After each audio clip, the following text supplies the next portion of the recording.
မနီမှာပညာလာသင်တဲ့လူအများစုကတက္ကသိုလ်ကိုတက်တင်လာလားအောက်စပီဒုံကိုလုပ်တင်လာလားဘယ်ဟာကပိုကောင်းတယ်လဲဆိုတဲ့ဥစ္စာကိုသိချင်နေကြပါတယ်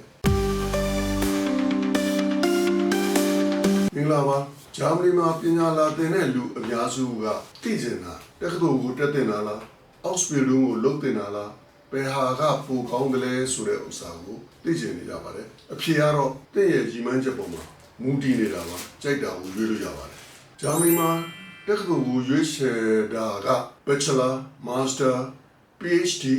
စတဲ့ academic degree တွေကိုရယူခြင်းတဲ့သူတွေအတွက်သင့်တော်ပါတယ် research လုပ်ချင်တာ engineering, medicine, business, IT စတဲ့ level တွေမှာပညာရပ်တွေကိုနက်နက်ရှိုင်းရှိုင်းလေ့လာခြင်းသူတွေအတွက်အကောင်းဆုံးရွေးချယ်မှုဖြစ် Ausbildung ဆိုတာကတော့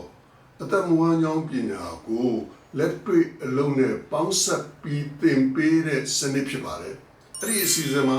ကျောင်းလာကမပေးရဘူးအဲ့ဒီအပြင်ကို training allowance လို့ခေါ်တဲ့လာကလည်းရအောင်မယ်အလုပ်တွေ့ကြုံလည်းရတယ်ပြီးရင်ကျွမ်းကျင်အလုပ်သမားဖြစ်အလုပ်တွေကိုလုပ်ကင်နိုင်တယ်အလုပ်ကိုမြန်မြန်ဆန်ဆန်စတင်ခြင်းသူတွေအတွက်အလွန်ကောင်းတဲ့လမ်းကြောင်းတစ်ခုဖြစ်ပါဂျာမနီမှာပညာလာသင်တဲ့အခါမှာ University ကိုသွားတာပဲဖြစ်ဖြစ် Ausbildung လုပ်တာပဲဖြစ်ဖြစ်အရေးကြီးတာကမှန်ကန်တဲ့လမ်းကြောင်းကိုကိုယ့်အတွက်ရွေးချယ်နိုင်မယ်ဆိုရင်ဂျာမနီကသင်ရဲ့အနာဂတ်အတွက်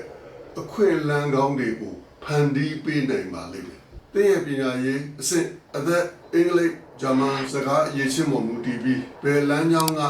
ပိုပြီးသင့်တော်လဲဆိုတာသိချင်တယ်ဆိုရင်အေကော့မှာသွားပြီးစုံစမ်းလို့ရပါတယ်ကျေးဇူးတင်ပါတယ်